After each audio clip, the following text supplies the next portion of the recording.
Subscribe करें और bell दबाएं ताकि कोई खबर रह न जाए।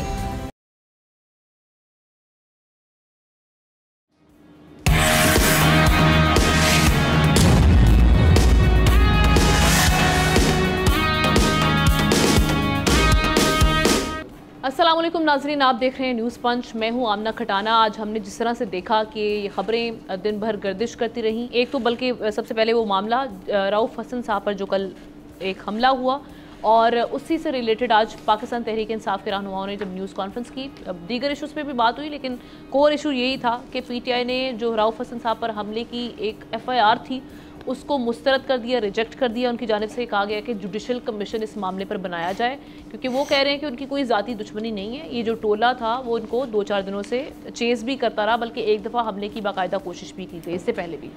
एक तो ये मामला। दूसरा मामला हमने देखा कि ये खबरें हमारे सामने मौजूद हैं कि मौलाना फजलुर रहमान साहब से जिस तरह से माजी में भी कहा जा रहा था कि अलायंस बनाने जा रही है PTI समेत जो अपोजिशन की जमातें हैं, इस पे अब ये खबरें आ रही हैं कि कहीं ना कहीं मामला तय हो चुके हैं। कुछ ऐसी मुलाकातें हुई हैं जो कि ढकी छुपी रहीं, उसको ओपन नहीं किया गया, लेकिन आज एक और अहम मुलाकात होने जा रही है और अब से कुछ टाइम बाद यानी आज ही के रोज़ कहा जा रहा है कि जी मौलाना फजलुर रहमान के साथ PTI रहनुमा और अपोजिशन का जो अलायंस है वो एक मुश्तरका न्यूज़ कॉन्फ्रेंस करेगा, हिकमत अमली रखी जाएगी, हुकूमत मुखालिफ किस तरह से अब लाएहामल तय किया जाएगा। ये खबरें कि बुनियादी मामला तय पा गए हैं। अब फॉर्मूला क्या है, बुनियादी मामला होंगे क्या, किन इश्यूज़ पे जो है वो कंसेंसस डेवलप हो सकता है मौलाना फजलुर रहमान साहब और PTI की जमात का। साथ ही साथ आज हमने देखा कि हमाद अजहर साहब PTI के एक और अहम रहनुमा, बड़े अरसे से वो हम देख रहे थे कि रूपोश थे, मंजर आम से गायब थे, सोशल मीडिया पर उनके पैगाम ज़रूर आते रहे। आज वो सामने आए और उन्होंने कहा जी बानी PTI का उनको कल पैगाम मिला था कि अब वक्त आ गया कि अब सामने आ जाएँ, मंजर आम पर आएँ। जैसे वो बाहर आए उन्होंने एक न्यूज़ कॉन्फ्रेंस की और उसके बाद हमने देखा कि पुलिस उनका ताकुब करते हुए वहाँ पर पहुँच गई, लेकिन वो जिस तरह से उन्होंने अपनी न्यूज़ कॉन्फ्रेंस में भी कहा कि अब वो फौरी तौर पे पेशावर जा रहे हैं और वहाँ से वो ज़मानत लेकर फिर वो लाहौर का रुख करेंगे। तो जनाब ये खबरें आ रही हैं कि वो पेशावर के लिए ऑलरेडी निकल चुके थे। दीगर जो रहनुमा जिनमें मुराद सईद का नाम ये कहा जा रहा था कि वो भी मंजर आम पर बहुत जल्द आने वाले हैं। अब ये मामला जो हम देख रहे हैं, एक जाने PTI के जो बानी हैं उनके बारे में कहा जा रहा है, बैरिस्टर गौहर भी कह रहे हैं, और जिस तरह से हम देख रहे हैं कि उनको कोर्ट से जो रिलीफ मिल रहा है मुख्तलिफ केसेस में, तो उनकी रिहाई का जो एक इंदिया बार बार दिया जा रहा है कि उनकी रिहाई होने वाली है। क्या मौलाना फजलुर रहमान साहब भी ये देख रहे हैं कि जी बानी PTI की रिहाई होने वाली है, तो ऑब्वियसली एक जो अलायंस बनेगा वो मजबूत होगा, एक टफ टाइम देने में जो उनकी राह है वो हमवार हो सकेगी। ये अपने पैनलिस्ट से आज तमाम मामलों पर गुफ्तगू करते हैं। नज़ीर लगारी साहब हमारे साथ कराची स्टूडियोज़ में हैं, एहतशामुल हक साहब हमाद रहेला इस्लामाबाद स्टूडियो से हमें ज्वाइन कर रहे हैं, ज़ाहिर शाह शराजी पेशावर से वीडियो लिंक के ज़रिए हमारे साथ हैं। आप तमाम का बेहद शुक्रिया। एहतशाम साहब इस्लामाबाद में आप मौजूद हैं, दिन भर आपने देखा आज जिस तरह से ख़ास तौर पे PTI की जो एक सियासी एक्टिविटी भी चलती रही, न्यूज़ कॉन्फ्रेंसेस भी आती रहीं। अभी जो मामला कहा जा रहा है जी आज मुलाकात है, मुलाकात आप तक क्या खबरें, मुलाकात हो चुकी है, होने वाली है, और मुलाकात में जो बुनियादी मामला का कहा जा रहा है कि तय हो गए, वो कौन से बुनियादी मामला हैं, बेसिकली किन चीज़ों पे कंसेंसस डेवलप हुए हैं एज़ पर न्यूज़? देखिए आमना, बड़ी तेज़ी के साथ सियासी तौर पे डेवलपमेंट्स नज़र आ रही हैं, देखने में भी आ रही हैं। दो चीज़ें बड़ी वाज़ेह तौर पे सामने आई हैं जिनका आपने जिक्र किया, मैं थोड़ा सा और तरीके से डिस्कस कर देता हूँ। देखें इस वक्त हमारी अदालतें, इसमें कोई शक नहीं है कि बड़ा भरपूर बानी PTI को और PTI को सपोर्ट कर रही हैं, रिलीफ दे रही हैं। कल साइफ़र केस में जिस तरीके से इतने सख्त किस्म के आपने देखा जजेस हजरात की तरफ से, आपने देखा जो गुफ्तगू की गई, उन्होंने कहा कहाँ है साइफ़र से ताल्लुकात अमेरिका के साथ ख़राब हुए, कोई तिजारत बंद हो गई है, हमारे स्टूडेंट ने वहाँ जाना छोड़ दिया है, क्या हुआ है, कुछ भी नहीं हुआ। बहरहाल इन सो मैनी वर्ड्स उन्होंने तो ये लगता है उड़ा दिए सारे मामले को। अब दो चीज़ें हैं, एक तो हम देख रहे हैं कि इसमें कोई शक नहीं है कि इस वक्त मुक़्तदरा और अदालत के दरमियान, अदलिया के दरमियान इख्तलाफात हैं, और ये आप किसी को छुपाने की ज़रूरत नहीं, बड़ा वाज़ेह तौर पर है। अपने अपने तौर पर सारे जो है ना वो कुछ ना कुछ करने के पोजीशन में क्या करना चाहिए। इस सारे मामले का डेफिनेटली PTI को तो सियासी तौर पर बहुत फ़ायदा हुआ, हो भी रहा है, इसमें कोई शक नहीं। ठीक है, जो अहदाफ उनके शॉर्ट टर्म में थे वो पूरे नहीं हुए, लॉन्ग टर्म में शायद पूरे होंगे, लेकिन उसके लिए भी वो आखिर में मैं बात बताऊंगा कि किस बुनियाद पे चीज़ें तय होंगी। देखें अब इस सूरत हाल को इस अंदाज से देखें, मौलाना फजल रहमान साहब ने जिस तरीके से बिल्कुल 180 डिग्री का टर्न लेके उन्होंने कहा कि मैं तो ऐसे ही बयान देता था दी ये इनको यहूदी लॉबी कहना, ये तो सियासी बयानात थे। वही जो आपने देखा बानी PTI ने नजम सेठी के बारे में कहा था, मेरा भी वो सियासी बयान था 35 पेंचर वाला। इस तरह PTI की आप देख लें लीडरशिप टोटली मौलाना साहब के बारे में कोई बात नहीं कर रही, जहाँ मौका मिलता है उनको बड़ी इज्जत तकरीम दी जाती है। ये बात खबर के तौर पे मैं आपको बता सकता हूँ कि बैकडोर मीटिंग बड़ी कामयाब रही हैं। असद कैसर साहब की 3 मुलाकातें मौलाना फजल रहमान के साथ हुई हैं। अब ग्रैंड अलाइंस बनाने में जो हिच थी वो क्या थी? वो एक थी कि जी मौलाना फजल रहमान साहब माजत के साथ वो दोनों तरफ खेल रहे हैं। उन्होंने नवाज शरीफ साहब और जरदारी साहब से भी एक तरफ नाराज़गी का इजहार किया, अभी तक वो किसी ना किसी तरीके से इस्टेब्लिशमेंट की तरफ देख रहे हैं क्योंकि रेलेवेंट नहीं है। जो हमेशा उन्होंने सियासत में सूबों में और मरकज़ में हिस्सा देखा अपनी पार्टी को, नज़र नहीं आ रहा बहरहाल। लेकिन इस स्टेज पे वो एक बड़ा शदीद पैगाम, सख्त पैगाम भी उनको दे रहे हैं कि भाई ठीक है मेरे पास भी ऑप्शन नहीं है, PTI के लिए कुछ मुश्किलात हैं, मैं उनके साथ खड़ा हो जाऊँगा। 2019 का धरना देख के आपको मैंने ट्रेलर बता दिया था, जब भी मैं चाहूँगा लोगों को ले आऊँगा। और PTI स्टेज पर बैठी है कि उनको भी नज़र आ रहा है कि आप देख लें हमना 9 मई गुजर गया, जो एक बहुत बड़ा टफ टाइम दिया जा सकता था, नहीं दे सके। सियासी तौर पे वो मुतहर्रिक नहीं थे, कुछ डर भी था, खौफ भी था, उन्हें पता था क्या रिएक्शन होगा। लेकिन मौलाना साहब अगर साथ खड़े हो जाते हैं, ये तो दोनों पार्टियां इस वक्त क्योंकि रिसीविंग एंड पे आप देख लें PMLN भी, नवाज शरीफ साहब नाराज़ होकर लहदा बैठे, वो एंटी एस्टैब्लिशमेंट बयानियाँ बनाने की बात कर रहे हैं, कहते हैं मुझे निकाला, मुझे बड़ा दुख है कि जब मुझे निकाला गया मेरे साथ कोई खड़ा नहीं हुआ। तो दूसरी तरफ मौलाना फजल रहमान साहब वो एक मैसेजिंग कर रहे हैं कि भी ठीक है मेरे लिए बेहतरीन ऑप्शन है कि मैं PTI के साथ खड़ा हूँ। ये मेरा ख्याल है इस वक्त इनके जो इत्तेहाद की बातें हो रही हैं इसमें कहने के वज़न है। और ख़बर की बात आपको मैं इसलिए बता दूँ, बात खबर ये है कि जी मौलाना साहब के बारे में for all times to come PTI बदजुबानी नहीं करेगी, तय हो गया नहीं करेगी।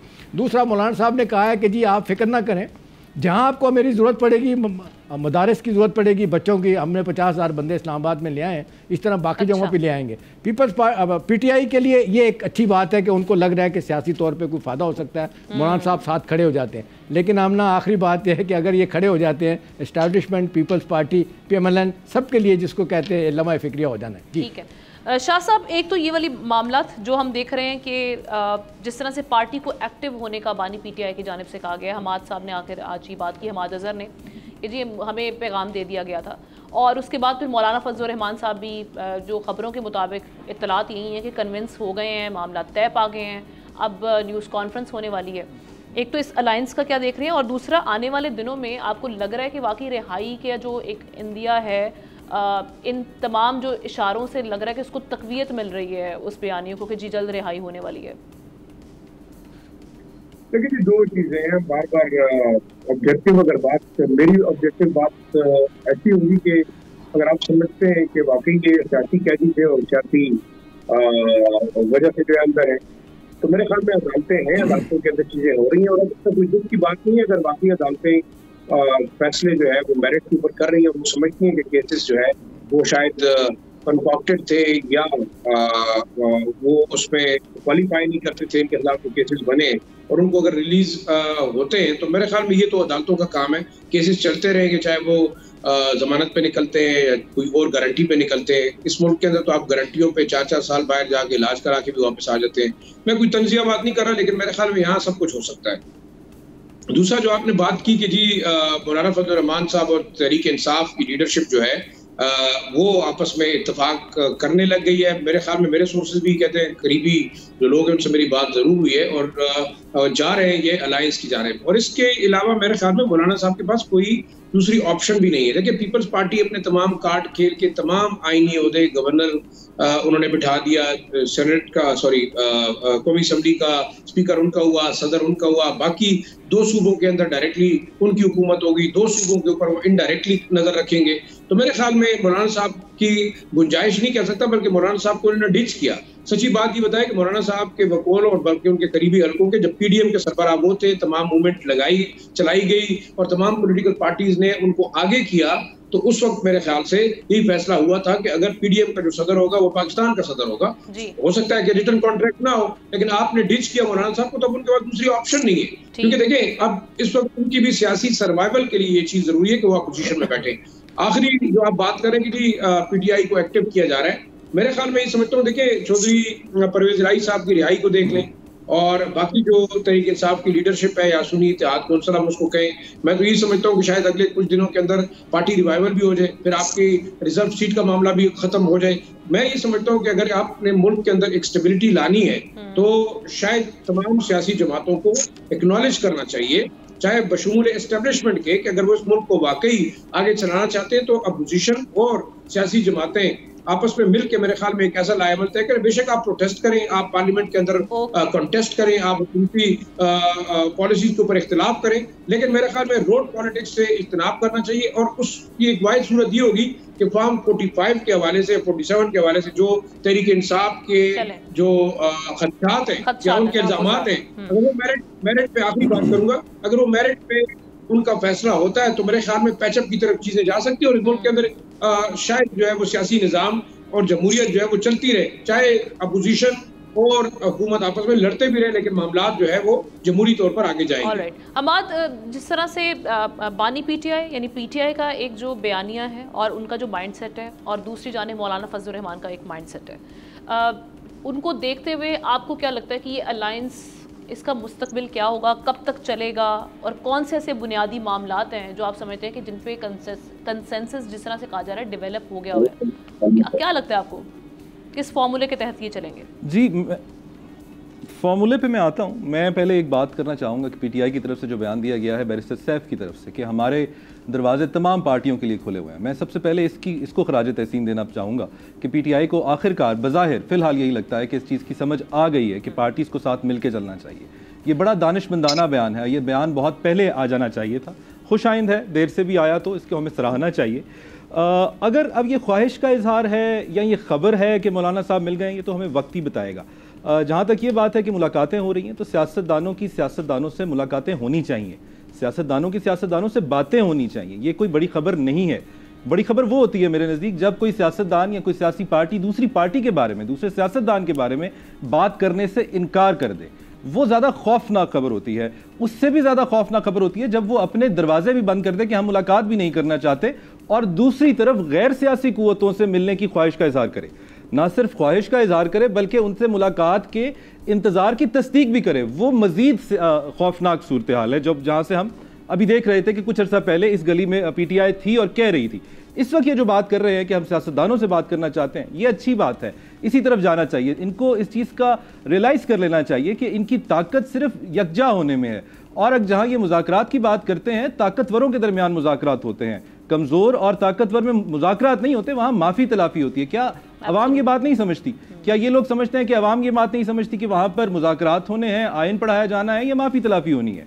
तो अवाम को बेवकूफ़ नहीं बनाना चाहिए। जहाँ तक मौलाना साहब के अलायंस का जिक्र है और ये करना चाह रहे हैं, अगर ये करना चाहते हैं और ये वाकई ही इस बारे में क्लियर हेडेड है तो इन्हें चाहिए कि ये कोई ऐसे बयानात ना दें जिससे ये तासुर मिले कि मौलाना साहब पहले गुमराही के रास्ते पे थे और आज उन्होंने कलमा हक कह दिया है, क्योंकि ये ऐसी बातें करते आए हैं, पहले भी करते आए हैं। खासतौर पे अली अमीन गंडापुर की साहब की तरफ से जो बयानात दिए गए हैं हाल ही में, वो भी बहुत वेलकमिंग नहीं है।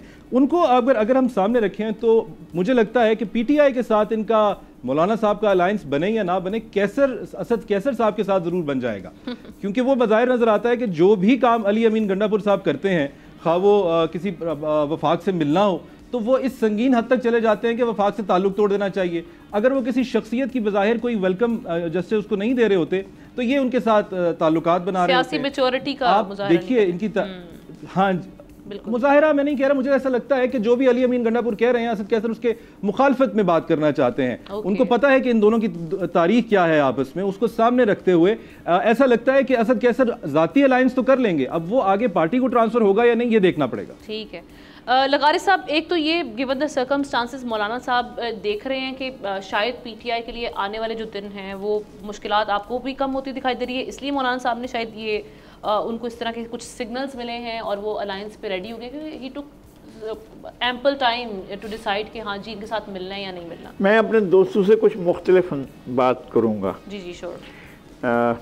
मेरा ख्याल ये है कि वो जिनसे बात करना चाहते थे उनकी बात हो गई होगी और कोई डील और ढील का मामला भी तय हो गया होगा।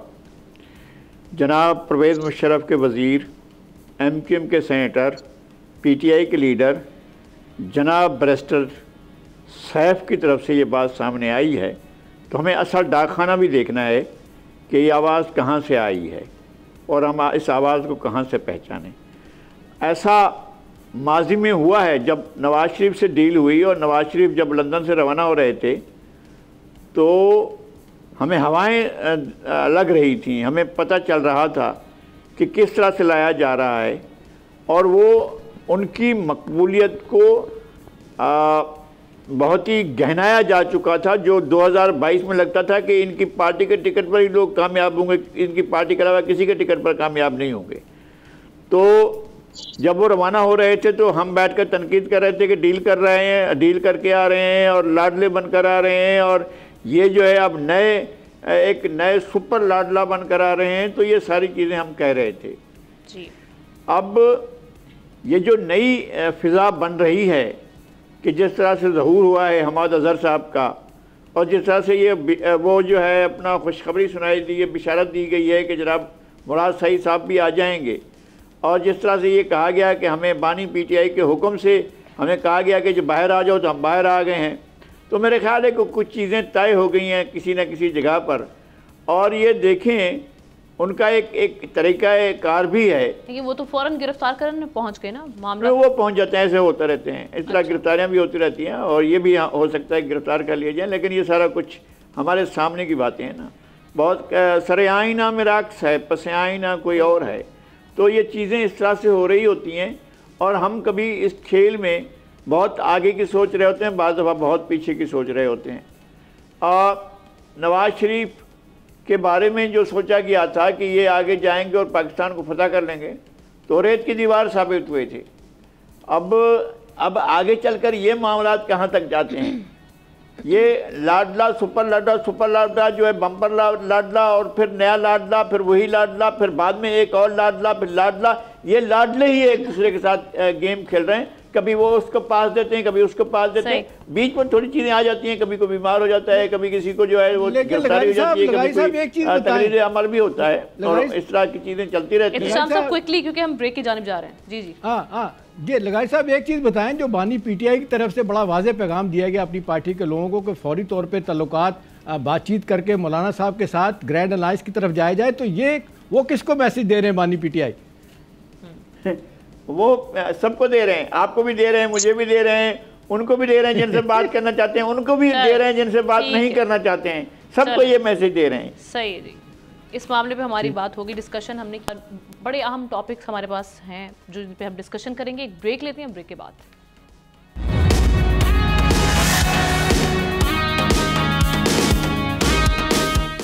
Welcome back. Pakistan electronic media regulatory authority यानी पेमरा ने अदालत में ज़ेर समात केसेस से मुतालिक खबरें चलाने पर पाबंदी आयद कर दी है और इसका नोटिफिकेशन भी आ चुका है। पेमरा ने यह हिदायत की है कि किसी भी केस का हतमी फैसला आने तक टीवी चैनल्स अदालती समात की खबरें नहीं चलाएंगे और केसेस से मुतालिक सिर्फ वही खबरें चलाई जाएंगी जो अवाम की मालूमात के लिए हों। जबकि पेमरा का ये भी कहना है कि ज़ेर समात यानी सब जुडिस जो केसेस हैं उनके हवाले से प्रोग्राम्स में ऐसी गुफ्तगू भी ना की जाए जिससे तहकीकात या ट्रायल असरअंदाज हो। दूसरी जानिब प्रेस एसोसिएशन, सुप्रीम कोर्ट और Islamabad high court journalist association ने पेमरा का अदालती रिपोर्टिंग पर पाबंदी का नोटिफिकेशन फौरी वापस लेने का मुतालबा करते हुए नोटिफिकेशन को आज़ादी सहाफ़त और आज़ाद अदलिया के खिलाफ करार दिया। अपने तज्ज़ियाकारों से जानते हैं उनकी इस हवाले से क्या राय है। जो हमारे सामने भी नोटिफिकेशन मौजूद है। ऐसे केसेस हमाद जो सब जुडिस हों और उनके बारे में डिस्कशन करना, अभी इस पर तो पाबंदी आ चुकी है और साथ ही साथ टिकर्स भी नहीं बल्कि क्या हुआ अदालती कार्रवाई भी नशर नहीं की जाएगी, सिर्फ जब तहरीरी फैसला आएगा वो किया जाएगा। बताइएगा जी। अब एक कोड ऑफ कॉन्डक्ट है इलेक्ट्रॉनिक मीडिया का, प्रोग्रामिंग एंड एडवर्टाइजमेंट का 2015 का, उसकी क्लॉज 4 है। उसमें ये बात ऑलरेडी 2015 में लिखी गई है कि जो सब्जुडिस मामलात हैं उनके ऊपर कोई किसी किस्म का ऑब्जेक्टिव कमेंट नहीं किया जाएगा, सब्जेक्टिव कमेंट किया जा सकता है। फिर 2018 में एक सुओ मोटो हुआ था, सुओ मोटो मुकदमा नंबर 28 था वो, जिसके अंदर इसी जो है क्लॉज को पे मज़ीद रोशनी डाली गई और पेमरा को हिदायत की गई कि इस कोड ऑफ कॉन्डक्ट को इम्प्लीमेंट करे। तो जो ये बता रही हैं आप, आया है ऐसा नोटिफिकेशन, इसमें कोई नई पॉलिसी तो सामने मुझे समझ नहीं आया, ऐसा नज़र आया कि लगाई गई हो, बल्कि पुरानी ही की याद दहानी कराई गई है। और अगर आप बाकी ममालिक में भी देखिए तो ऐसे आर्टिकल्स छापने से पे मना किया गया। यूके का एक केस है AG versus news group newspapers limited, उसके अंदर ये कहा गया कि कोई भी ऐसा न्यूज़पेपर आर्टिकल जो मुल्जिम को मुजरिम बनाकर पेश कर रहा हो वो इस असूल के खिलाफ है। इस असूल की बुनियाद इसके ऊपर है कि everybody is innocent until proven guilty.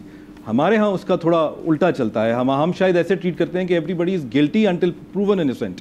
खासतौर पे अगर आप हाल ही में देखिए तो अभी जो दुबई लीक्स भी आए हैं तो उसमें वो लोग जिन्होंने डिक्लेयर भी की हुई है उनसे भी यही उम्मीद की जा रही है कि वो आएँ और जस्टिफाई करें, पहले तो ये बताएं कि उन्होंने डिक्लेयर की है या नहीं की, उसके बाद वो अगर की भी है तब भी अपने पैसों के बारे में बताएं कि वो पैसे कहाँ से आए। तो ये चीज़ इतनी बेहतर नहीं है। ओरिजिनली ये जो सबजुडिस मामलात हैं, सबजुडिस का मतलब होता है कोई भी मामला जो ज़ेरे बहस हो उसके बारे में आप कोई ऐसी कमेंट्स नहीं कर सकते जो उसके आउटकम पे इफेक्ट रखता हो। इसका असल मकसद तो ये था कि ऐसे क्रिमिनल जस्टिस सिस्टम, ऐसे जस्टिस सिस्टम जहाँ पे ज्यूरीज को यूज़ किया जाता है, यानी कि जहाँ पर एक ले पर्सन को एज अ जज ऑफ फैक्ट्स बना के बिठाया जाता है, वहाँ पर इनको रोका जाए। क्योंकि अगर कोई अवामी राय पाई जाएगी तो एक आम आदमी जो कि लीगली क्वालिफाइड नहीं है, लीगली ट्रेंड नहीं है, उसका असरअंदाज होना ज़्यादा आसान है।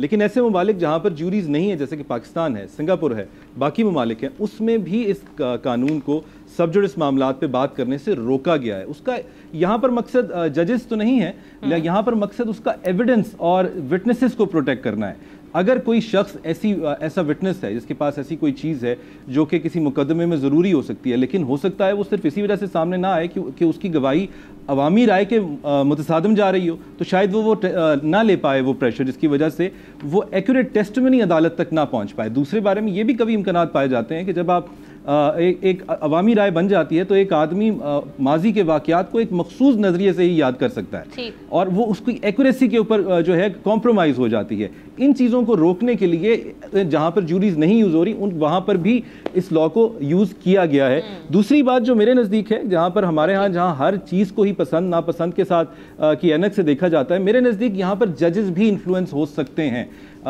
हर फैसले के ऊपर जज को या तो ये बयान देना पड़ता है कि मैं या तो इंसाफ कर रहा हूँ या इस पार्टी के हक में काम कर रहा हूँ, तो उसको या तो पॉपुलर ओपिनियन के साथ अगर वो फैसला दे तो कहा जाता है वो प्रेशर में आ गया, अगर उसके अगेंस्ट जाए तो ये भी कहा जाता है कि वो सिर्फ ये जाहिर करने के लिए कि मैं इंडिपेंडेंट हूँ वो सख्त सज़ा दे रहा है। तो ये चीज़ें अच्छी मेरे नज़दीक तो बिल्कुल ठीक है कि सबजुडिस मामलात पे ज़्यादा बहस नहीं होनी चाहिए, उसके ऊपर कोई अपनी ज़ाती राय नहीं देनी चाहिए। लेकिन ये लकीर कभी कभार बहुत मुबहम हो जाती है। बेहतर ये है, इसको ये भी समझिए कि यहाँ पर आप जब फैसला हो जाता है उसके बाद आप उसके ऊपर जो चाहे कमेंट कर लीजिए, लेकिन जब तक नहीं होता, जब तक ज़ेरे इल्तवा है तब तक उस पर कमेंट ना किया जाए।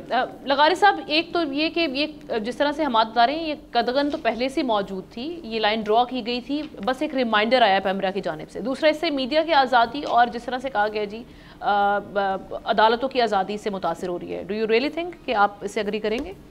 एक तो ये है कि मैं हमेशा से इस बात के हक में रहा हूँ कि मीडिया का ये कोई काम नहीं है कि किसी भी मामले में वो खुद मुद्दई बन जाए, खुद ही उसकी इन्वेस्टिगेशन शुरू कर दे, खुद ही प्रोसिक्यूटर बन जाए, फिर खुद ही ट्रायल करना शुरू कर दे, खुद ही जजमेंट दे दे और फिर एग्जीक्यूट भी करना चाहे कि भाई ठीक है अब जजमेंट आ गया, अब इस पर क्यों नहीं चलाते, आप फांसी क्यों नहीं चलाते, हमने फलां शख्स को राजा रेंटल कह दिया है, अब बनाओ उसको, लगाओ उसके ऊपर जो भी सज़ा लगानी लगा दो।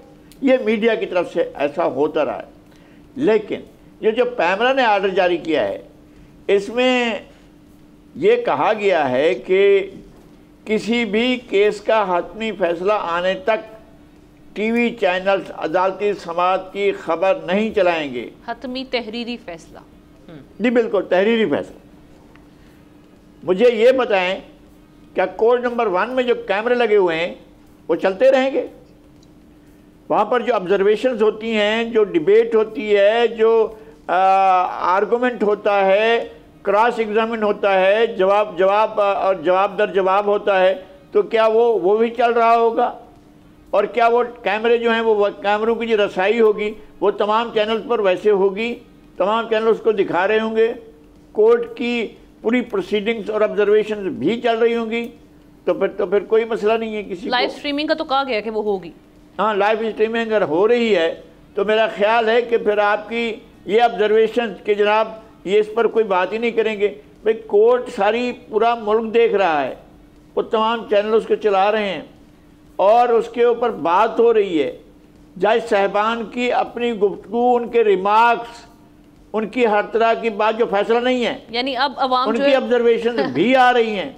अब एक ऑब्जर्वेशन जो थी वो उस ऑब्जर्वेशन के साथ एक मुंसलिक हो जाती थी, सहाबियों की ऑब्जर्वेशन या ये जो एंकर्स हैं उनकी ऑब्जर्वेशन, या जो हम जैसे तज्जियाकार बैठे हुए हैं, हमारा नॉलेज कुछ भी हो लेकिन हम अपने तज्जिया हम दे रहे होते हैं, तो क्या ये भी साथ चल रहे होंगे? जब वो पूरी प्रोसीडिंग्स चल रही होंगी तो ये भी चल रहे होंगे। बिल्कुल। तो मेरे ख्याल में ये एक ऐसी सूरत हाल है जो पैमरा ज़्यादा बेहतर तौर पर जानता होगा जी।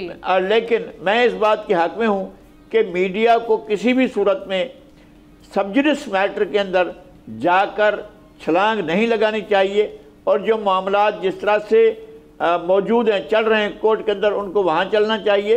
लेकिन अगर हर कोर्ट में जिस तरह से जस्टिस अतर मिनल्लाह इस्लामाबाद हाई कोर्ट में कैमरे लगा कर आए थे, ठीक है, या जिस तरह से सुप्रीम कोर्ट में कैमरे मौजूद है, अगर हर जगह कैमरे लगे हैं तो फिर क्या होगा? अब यही होगा कि एहतशाम साहब, आपको जो लाइव स्ट्रीमिंग है उसके एक एक लफ्ज़ पे बड़ा फोकस्ड होकर आपको सुनना पड़ेगा, क्योंकि टिकर और जो नीचे चल रहे होंगे उसकी जो ट्रांसलेट करके खबर, वो नहीं, आप उस पर रिलाई नहीं कर सकते, वो चलेंगे ही नहीं, तो आपको फोकस्ड होकर सुनना पड़ेगा।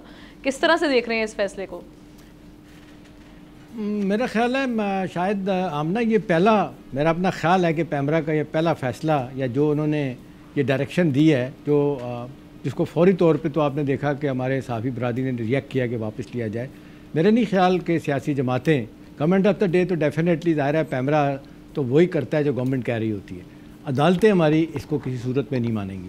देखें, ये अगर आप थोड़ा सा पीछे चले हैं 2004 से ऑनवर्ड ये जुडिशल एक्टिविज़म हमने देखा पाकिस्तान में, इफ्तिखार मोहम्मद चोई साहब थे, ये पहली मरतबा आमना हुआ कि हमारे इलेक्ट्रॉनिक मीडिया टेलीविज़न के जो रिपोर्टर थे वो जाया करते थे। मैंने वो प्रोसीडिंग देखी है वहाँ पे। एक ज़माना था कोर्ट नंबर 1 में चिड़िया की आवाज़ भी कोई नहीं सुन सकता था, लेकिन वहाँ पे ये होता था इफ्तिखार चोई साहब आके बैठते थे और ठक हमारे जो है ना रिपोर्टर वो जनाब टिकर लिखाना शुरू कर देते थे। अब हम डिस्टर्ब हो रहे हैं, वकला डिस्टर्ब हो रहे हैं। एक दो दफ़ा वकला ने भी चोई साहब को कहा कि जी ये चीफ जस्टिस को कहीं गलत हो रहा है, उन्होंने इग्नोर कर दिया, इसलिए कि वो भी पब्लिसिटी चाहते थे और धड़ाधड़ जिसको कहते हैं टिकट चलते थे और जीनत बनते थे हमारे टेलीविज़न की।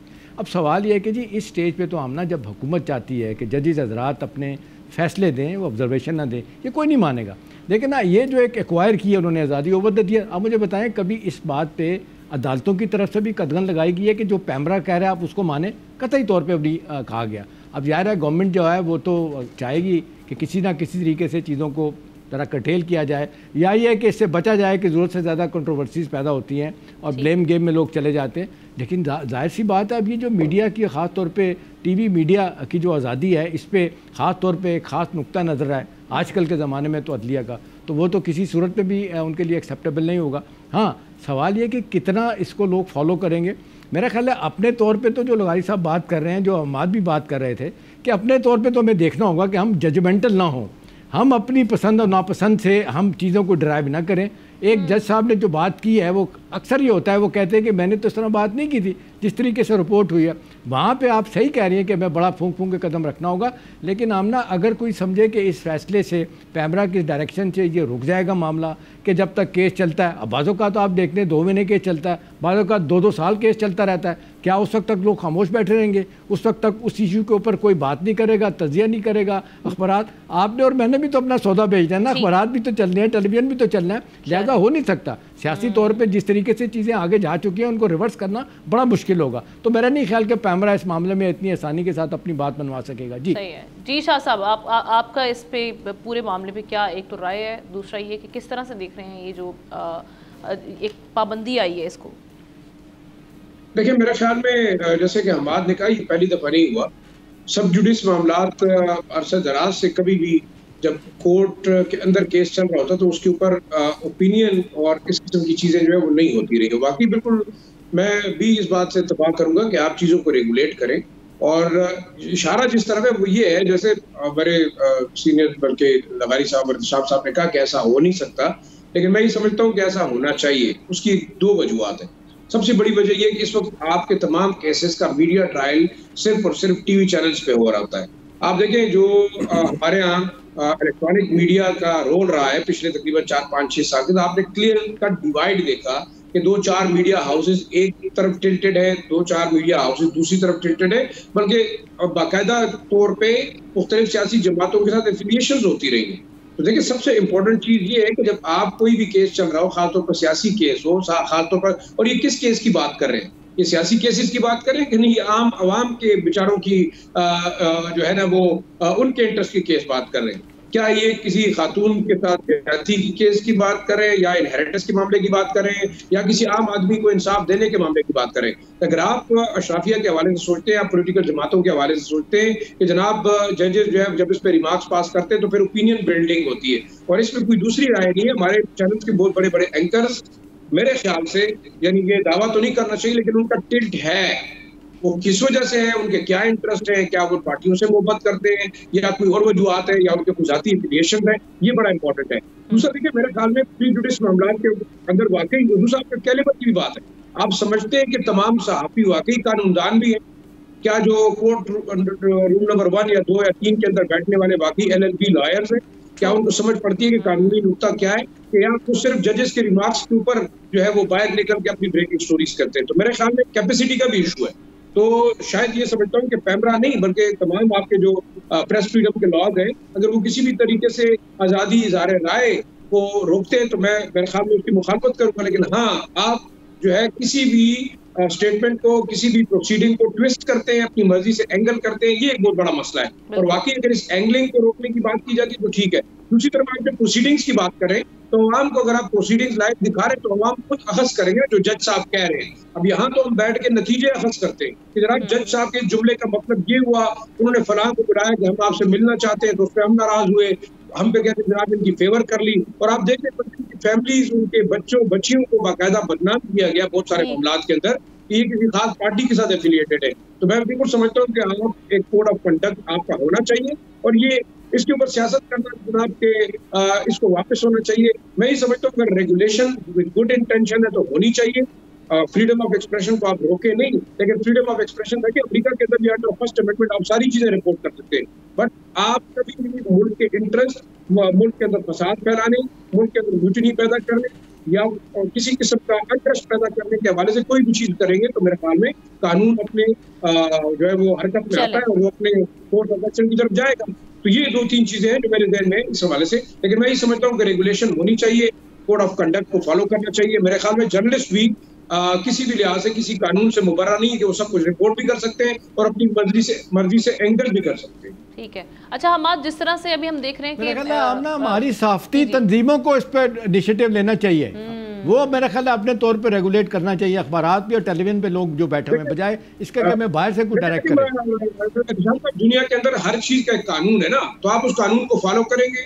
आपके प्रेस फ्रीडम के कवानीन है, आपके बुक्स के कवानीन है, आपके रिसालों के, अखबारात के, तो व्हाई नॉट एक कोड ऑफ कंडक्ट होना चाहिए। हम क्यों फॉलो नहीं करते? यही वाले मसला जैसे हम बात आगाज में ये बात की कि ये पाबंदी तो पहले से मौजूद थी, ये अब जाके रिमाइंडर दिया गया है कि भाई ये इस तरह से सब जुडिस जो मैटर्स हैं उसको आप ऐसे डिस्कस ना करें, इसको बैठ के प्रोग्राम्स में डिस्कशन का हिस्सा बनाया गया है, न्यूज़ इसकी एक कार्रवाई की प्रोसीडिंग की आप चला रहे हैं। तो ये एक सिर्फ रिमाइंडर था। तो हम सवाल यहाँ पे हमारा ये है कि जब ये मामला चल रहे होते हैं उस वक्त पैमरा की जानिब से कोई कार्रवाई क्यों नहीं की जाती, या जिस तरह से अब कहा जा रहा है कि एक टाइमिंग ऐसी चल रही है जहाँ पे हम देख रहे हैं कि कल हमने देखा डेफेमेशन लॉ पे भी जब हमारी पूरी डिस्कशन चली, डेफेमेशन लॉ को पास कर दिया गया। एक टाइम ऐसा आ जाता है कि जिसमें आप एकदम से सारी आज़ादियाँ जो आप कहते हैं जी सल्ब करने की कोशिश की जा रही है। तो पैमरा की टाइमिंग अगर देखी जाए इस नोटिफिकेशन की, तो आप समझते हैं कि ये एक माहौल ऐसा बना होता है उसमें फिर ये इस तरह की चीज़ें सामने आती है हमारे?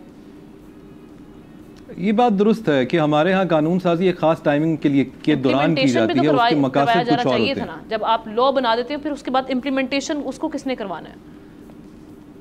ये तो नेवर एंडिंग स्टोरी है जी। आप कितने कानून गिनवा सकती हैं? मुझे आप बैठ की मैं और इत्तेशाम साहब, शराजी साहब, लगारी साहब कई कानून गिनवा सकते हैं जो कि बने तो हुए हैं लेकिन इम्प्लीमेंटेशन नहीं है।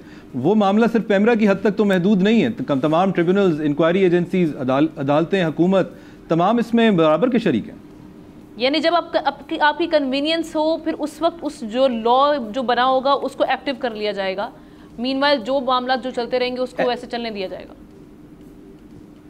क्योंकि जिसकी लाठी उसकी भैंस, उसको जब जो सूट करेगा वो वही करेगा जी। चले एहतशाम साहब, ये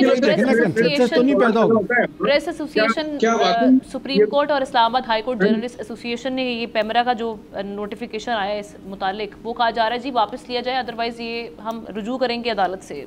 ये सस्टेन कर पाएगा अदालत में? मैं एक और बात भी देखिए इसमें एक सेकंड जी देखिए, एक तो हम ना ये डेफिनेटली जब अदालत में जाएगा तो अदालतें आजकल तो आपने पता है जिस तरह एक्टिविज्म आप देख रही हैं, जिस तरीके से वो चाह रही हैं कि जी उनका नुक्ता नज़र डेफिनेटली हर जगह पे पहुंचे। अब तो हाँ, वो मूड आप सही कह रही हैं, उनका मूड तो बिल्कुल जाराना है माजरत के साथ। इसी तरह वो लोग समझते हैं कि इस्टेब्लिशमेंट के लोग भी जो बातें कर रहे हैं पार्लियामेंट में बैठ के, बाकी जगहों पर भी वो भी कहते हैं कि शायद उनका भी मूड ऐसा ही है, इसलिए लोगों ने कहना शुरू किया है कि जी ये तो मामला बहुत दूर चला जाएगा, रिकन्सिलिएशन की तरफ जाया जाए। तो मेरा ख्याल उस तरफ जाने का मौका ही नहीं मिलेगा। बेहतर यही है कि सारे अपनी अपनी जगह पे अपनी अपनी डोमेन में रह के काम करें तो बात बन जाएगी। चलें अमाद, आप कुछ कहने वाले थे क्विकली, क्योंकि हमें क्लोजिंग की मैं बिल्कुल एक एग्जाम्पल देने वाला था। जैसे डेफेमेशन के बारे में जब भी बात हुई है, सोशल मीडिया के बारे में लॉस पे जब भी बात हुई है, तमाम पैनलिस्ट ने हमेशा इस प्रोग्राम में हर जगह जर्नलिस्ट ने इस पे इत्तेफाक किया है कि डेफेमेशन के लॉज को स्ट्रॉन्ग किया जाए।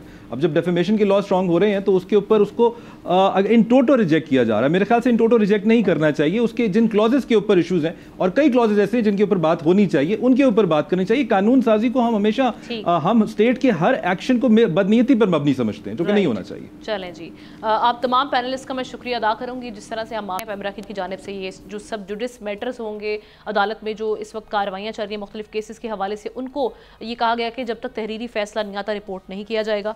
इसके साथ ही प्रोग्राम का वक्त ख़त्म हुआ चाहता है। कल आपकी खिदमत में हाजिर होंगे। अल्लाह हाफिज़।